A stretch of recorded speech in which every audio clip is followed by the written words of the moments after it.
and we're going to talk about Caitlin Clark constantly to elevate ourselves, but also trigger her fans so that they'll keep coming to games and rooting for her, and it's going to elevate the entire league. I'm honestly starting to think there's a strategy to this madness. There's a method to this madness. Monica McNutt just claimed Caitlin Clark's popularity is because she's a white girl from Middle America, not because she's breaking records left and right, swishing logo threes, bringing new fans to the game, or revolutionizing women's basketball. Seriously? Here's Monica McNutt, ESPN broadcaster, covers the WNBA. Not a bad broadcaster, but she just can't help herself. When given a chance to talk about Caitlin Clark, they're always going to racialize it and try to demonize Caitlin Clark's fan base. In this video, we're exposing this ridiculous take that has basketball fans everywhere furious, plus Jason Whitlock's brutal takedown that left McNutt scrambling for cover.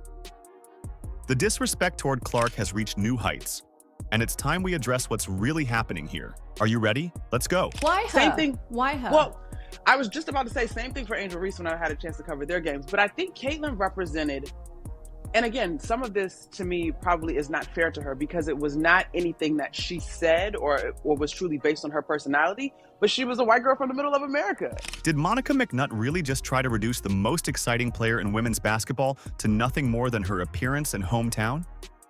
In a BBC interview with Caddy K, McNutt claimed Caitlin Clark's popularity stemmed from being a white girl from the middle of America, rather than her exceptional skills. This dismissive take ignited immediate outrage across social media, with fans calling out McNutt for diminishing Clark's unprecedented impact on the game. And so she represented a whole lot to a lot of people, whether that is truly what she prescribed to or not. We can all say she is a dynamic basketball player and a force both on the court and the marketing sense. But I do think, same thing with folks that may have fallen in love with Angel Reese that may or may not have agreed with everything they had to say either. We attach our fandom to these icons for all types of reasons. Let's get this straight. Clark isn't breaking viewership records because of her demographic profile. She's doing it by shattering the NCAA scoring record, hitting logo threes that make defenders look helpless, threading no-look passes that would make Larry Bird proud, and displaying court vision that transforms entire offenses. Even Magic Johnson pretty much said this. Yet somehow, McNutt decided to focus on Clark's race instead of her revolutionary playing style. So perhaps Caitlin Clark is relatable and popular, and people want to see her play because she's exciting as heck to watch and because she's not filled with anger. People are attracted to joy. Why was Magic Johnson so popular? Black, white, whatever. The man played with joy. Biggest smile on his face, happy-go-lucky Magic Johnson. Everybody loved him. Fans weren't having it. "Fire her," wrote one user on X. Another didn't mince words. "This woman does nothing but give bad takes. I have no idea why she's even on ESPN." The backlash wasn't limited to any single demographic. Basketball lovers of all backgrounds united to defend Clark's legitimacy as a sports phenomenon. Let's put this in its proper perspective. When I think about Caitlin Clark, the operative word that comes to my mind is gratitude. There's an incredible level of gratitude that should be accorded to this young lady with what she did for the sport. That's not to take anything away from anybody else, but I often argue, when I've argued with folks about this, you think NBA players shouldn't be thankful to Magic Johnson? You think NBA players shouldn't be thankful to Larry Bird? You think NBA players shouldn't be thankful to Michael Jordan? Because guess what? There were great players that were in the sport before they ever arrived, who did everything they could to make the NBA what it was. But it was when those brothers arrived that it took on an extra dimension and elevated to another level. What's particularly telling about McNutt's take is what she conveniently ignored. If being a white girl from Middle America was the secret sauce for WNBA stardom, why haven't players like Kelsey Plum, Sabrina Ionescu, Sue Bird, or Cameron Brink achieved Clark's level of popularity? If how one looks was the primary factor driving Clark's appeal, these other ladies would have garnered similar attention, but they haven't. Della Dunn, Sabrina, Brianna, Kelsey, Diana Taurasi. You had and have these white players in the league that never galvanized the people like this. All right. Now, granted, you can have some people come back and say, well, the media and the coverage wasn't as good as it is now. NILs and things like that weren't popping off. That has nothing to do with it. That has nothing to do with it, man. If they were that captivating, they would have got the eyes. The irony here is glaring. In trying to make a point about representation in sports, McNutt ended up undermining a female athlete who's doing more to grow women's basketball than perhaps anyone in history. She reduced Clark's hard work, dedication, and generational talent to nothing more than her identity, all while claiming to support women's sports. And then when you add in that she shoots logo threes, passes the ball like Magic Johnson and Pistol Pete Maravich, scores a lot of points, leads the league in assists, that like she's a great, great player, and she plays and shoots and releases the ball like Steph Curry. So there's the attraction to the exciting style of play. The backlash against McNutt has been so intense that fans are calling for ESPN to reconsider her role. When a sports analyst misses the mark this badly, ignoring the actual basketball reasons behind a player's popularity, viewers naturally question their credibility and objectivity. The controversy has exposed the high stakes of sports commentary in today's media landscape, where analysts are increasingly held accountable for their words. What's most revealing is how fans from every background have rallied around Clark. Basketball lovers across America have united in appreciation of Clark's game, proving her appeal transcends racial boundaries. This widespread support underscores the power of sports to bring people together, rather than divide them along demographic lines. They can't have that discussion, and so they keep it real simple. And they give simplistic answers because they're not willing to have the true discussion about why Caitlin Clark is so popular. She reflects values that are relatable to kids who come from two-parent homes. That's regardless of color. Kids that come from two-parent homes can relate to Caitlin Clark because they have more in common with her values and the way she presents herself. This isn't just about one bad interview. McNutt's dismissive attitude toward Clark has been brewing for years.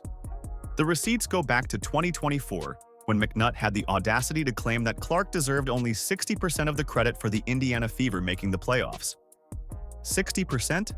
For the player who transformed a franchise? This wasn't an isolated hot take. It was the beginning of a pattern. She's been spectacular and exceeded expectations. The pick and roll between Caitlin and Aaliyah has been fantastic. Kelsey Mitchell is having a career year, and all of those role players get a slice. I don't know quite how. Well, that's a lot of pizza pie. I get you. But there's got to be one big slice, and that's Clark. What percentage are we talking about for Caitlin Clark? 80%, 90%, 95%? I mean, listening to her all season long, I've called a couple of their games. She's team first. Statistically, you're probably looking at least 60%. You know what really shows McNutt's bias? Her stance on the Rookie of the Year race. When it came time to pick between Clark and Angel Reese, McNutt didn't even try to hide her favoritism. She claimed her decision would be based on team standings, conveniently when Reese's Chicago Sky were in playoff position. This is the same award that has historically focused on individual performance, not team success. It's like McNutt was creating a special new criteria just to avoid giving Clark her due. You would have the Sky in the playoffs right now, which means that Angel Reese, in theory, has impacted winning in a greater way. But I think the double-double streak that she's on, the 8 consecutive double-doubles, for Caitlin, she's leading rookies in points, minutes, and assists. There was terrific stats put out over the weekend by our colleague Michael Vopel about the percentage, about her being the player that has seen the most blitzes in the league. And so she's navigating a different level of defensive intensity, and rightfully so, because she's playing a point guard role for this Fever squad. So I think today, looking at the standings, you probably tend to lean Angel. The goalposts never stay in one place with McNutt. When Clark dominated statistically, suddenly team success mattered most. When Clark's team started winning, McNutt would pivot to criticizing her defense. When Clark improved defensively, there'd be some new standard to meet. For someone who claims to be an objective analyst, McNutt's evaluation of Clark looks suspiciously like a predetermined conclusion in search of evidence. So we had the conversation with colleagues and friends, Stephen A. Smith, Shannon Sharp, and my larger point in the conversation was the tenor and the prevailing narrative that has been created around this season's WNBA play is that it's the league versus Caitlin Clark, and that is just absolutely false. It is unfair to the women that have been there building this league to this moment so that Caitlin Clark's popularity could take it to the next level. What makes this so frustrating is how differently McNutt treats other players. The enthusiasm she shows when discussing certain WNBA stars vanishes when Clark's name comes up. Her body language changes, her tone shifts, and suddenly she becomes the harshest critic in the room. Watch any panel discussion where Clark's achievements come up. McNutt's discomfort is palpable, like she's physically allergic to acknowledging Clark's impact on the game. While Caitlin is fantastic and I think she's going to have an incredible career in the WNBA, there are women that were worthy of coverage prior to her arriving, and I just will not be silenced when it comes to that. This goes deeper than just one analyst's opinion.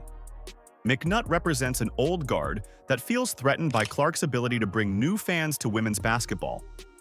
These established media voices built their platforms on certain narratives about the WNBA, and Clark's explosive popularity challenges those narratives.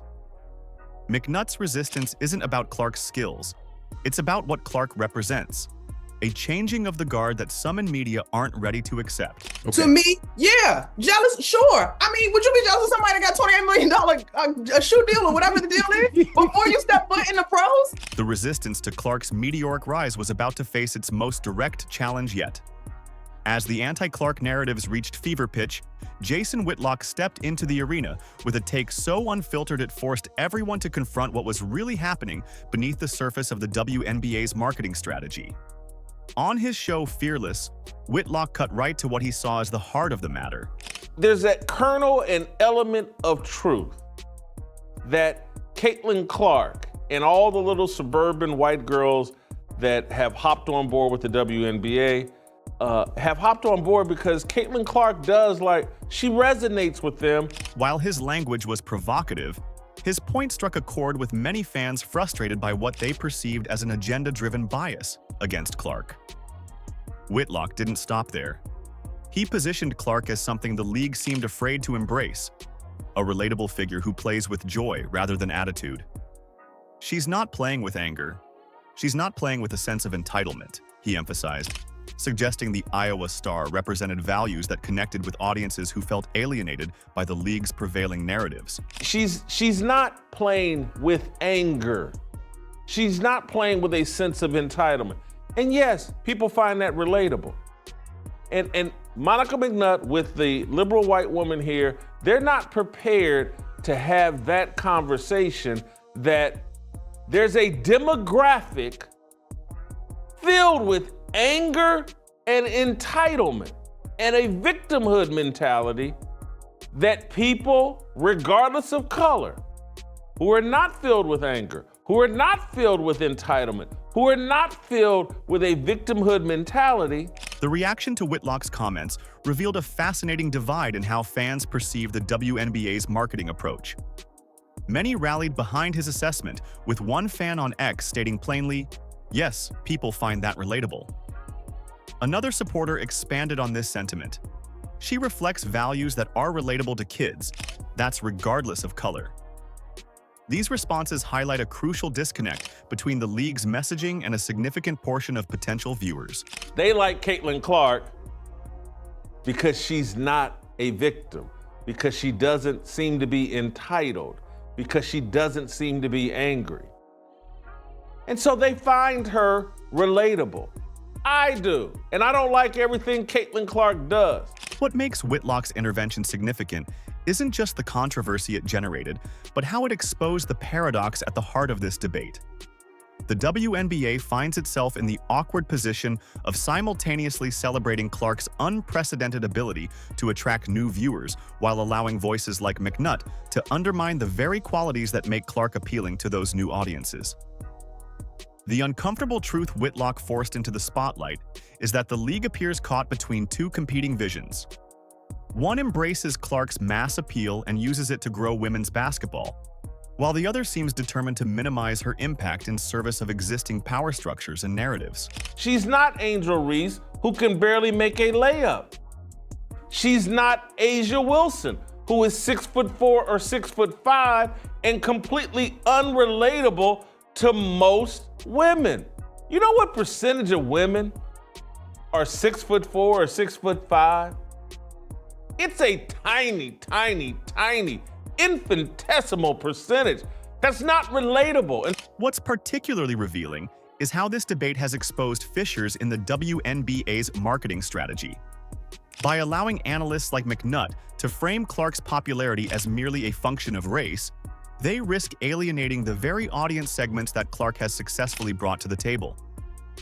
The irony is that Clark's appeal transcends the racial boundaries both McNutt and aspects of Whitlock's argument suggest. Her draw isn't limited to suburban white fans. It extends to basketball lovers of all backgrounds who respond to her electric style of play, her competitive fire, and her genuine love for the game. You get the energy that you put out. You put out this angry, entitled, I'm mad at the world energy. People aren't attracted to you, other than other angry, entitled people. So we're moving into Kate hate season. Everybody's looking for their relevance through Caitlin Clark. I am right now. I like talking about Caitlin Clark. Yes, she pissed me off this offseason, but I like talking about her because what she represents, the conversation she sparks, speaks to the larger culture. Clark's electric style and competitive fire aren't just winning over fans. They're becoming the cornerstone of something much bigger in Indianapolis. The franchise that hasn't won a championship in over a decade has quietly assembled a roster that's about to shock the basketball world. Caitlin Clark is the GOAT! She signed my jersey! So happy, I'm crying. I'm so happy. This is the best day ever. Caitlin Clark effect seems to be crazier than year one. I love watching her score and just everything about her. They went the extra mile just to watch her play here. This is great news for women's basketball, period. She just brings so much passion to the game, and look at all these people that just want to come and see her. It is no secret that the Indiana Fever are the most popular team in the WNBA. It is good for the entire WNBA. While the talking heads waste breath on manufactured controversies, the Indiana Fever are building what could become the WNBA's next powerhouse. You'll find a team loaded with untapped potential. The transformation starts with Caitlin Clark, the generational player that led the league in assists last year while averaging 19 points per game, being selected as an All-Star, All-WNBA, and Rookie of the Year. Aaliyah Boston, who's developing into a dominant force down low, gives the Fever something most teams desperately lack: a genuine post threat who can control the paint on both ends. Pair that with Kelsey Mitchell's pure scoring ability, and suddenly you're looking at the framework of a dangerous offense. What's flying completely under the radar is Lexi Hull's emergence as a reliable two-way player who's finding her confidence at exactly the right time, providing the hustle and grit during tough times. We're bringing more and more fans to this league, people that have maybe never watched the WNBA before, and it kind of takes your breath away at points. Like this young core would be promising enough on its own, but the Fever's front office hasn't stopped there. Their off-season moves show they're all in on becoming contenders now. The additions of DeWanna Bonner and Natasha Howard bring championship pedigree and defensive intensity that this young squad desperately needed.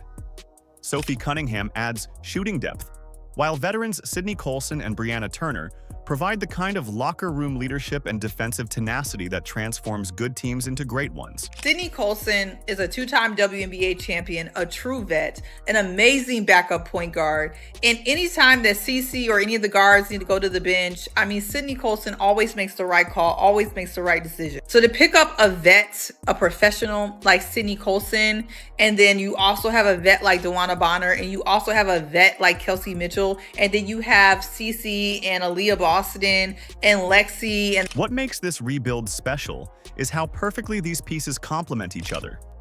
The Clark-Boston pick-and-roll partnership showed flashes of brilliance last season, with Clark's pinpoint passing finding Boston for easy buckets. As that chemistry develops, it could become one of the most unstoppable offensive weapons in the league. Defenses already struggle to contain Clark's range. Now, they'll have to deal with multiple threats at every position. Here's what Coach Stephanie White has to say about this duo. When you think about the great point guards and post players that our game, not just our league, but our game has seen, they are going to go down in history as the greatest. And I'm excited about the opportunity to work with them. I'm excited about the opportunity that we have to build from those starting points and build out, and for the longevity that those two could have in Indiana, in Indianapolis, and hanging banners in this building. With 41 nationally televised games next season, the spotlight will shine brighter than ever on this young team. That kind of exposure creates tremendous pressure, but it also accelerates development. Players rise to the occasion when they know the basketball world is watching. The Fever's style of play is evolving to maximize their unique talents. Expect to see a faster-paced offense that leverages Clark's transition passing and deep shooting range. This won't be the plodding Fever of old. They'll push tempo, space the floor, and create mismatches that leave opponents scrambling. The defensive improvements from their new additions should help them become the kind of two-way team that makes serious playoff noise. I also want our players to use their instincts and to play free. You know, we want to make plays, not run plays, right? We want to have sets that give us certain spacing that we want, depending upon our rotations, who's on the floor, who we want to attack, what matchups we want to get to, how can we manipulate them. So we'll have certain play calls that just give us space to operate. And then whichever play we make, whichever pass we make determines, you know, one of three actions that our players can read from. And so really giving them the freedom to play within a system. Conservative projections put the Fever as a top 3 team next season, but that severely underestimates what's brewing in Indianapolis. This team has legitimate championship potential, which would represent one of the most dramatic turnarounds in recent WNBA history. Whether you like the Indiana Fever or not, whether you like Caitlin Clark or not, it has gotten to the point where we can no longer deny the fact that they are the biggest draw in the WNBA, and they proved that all of last season. When you look at the numbers, it's impossible to deny the Caitlin Clark effect. The WNBA is experiencing unprecedented growth in viewership and attendance, not because of some superficial qualities critics like McNutt want to fixate on, but because Clark plays basketball in a way that captivates people. What we're witnessing isn't just about one player, it's about a transformative moment for women's basketball. The Indiana Fever is at the center of a cultural shift that's attracting new fans of all backgrounds to the sport.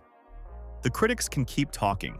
Clark will keep shooting from the logo, making impossible passes, and bringing more eyes to the game she loves. Do you agree?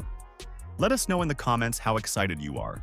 Like, subscribe, and turn on all notifications so you never miss out. Click the video on the screen, and we will see you in the next one.